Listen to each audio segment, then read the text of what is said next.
नाशिक जिल्ह्यामधील श्री सप्तशृंगी निवासिनी देवी शक्तीपीठ या आद्य स्वयंभू शक्तीपीठावरती श्रद्धा, भक्ती आणि कृतज्ञतेचा एक विलक्षण असा संगम पाहायला मिळालाय.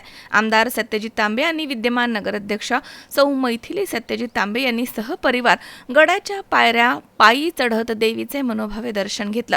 प्रत्येक पायरीसोबत वाढणारी श्रद्धा, प्रत्येक श्वासात जाणवणारी भक्ती अशा भावपूर्ण वातावरणात तांबे कुटुंब गडावर पोहोचलं. मंदिरामध्ये प्रवेश करताच त्यांनी देवीच्या चरणी नतमस्तक होत आरती केली. त्या क्षणी त्यांच्या चेहऱ्यावरती उमटलेले समाधानाची आणि भक्तीची भावना उपस्थित भाविकांना देखील भावुक करून गेली.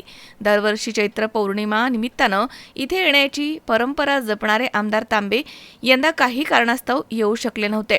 मात्र आज घेतलेल्या या दर्शनानं त्यांच्या मनामधील ती उणीव भरून निघाल्याची भावना त्यांनी व्यक्त केली आहे.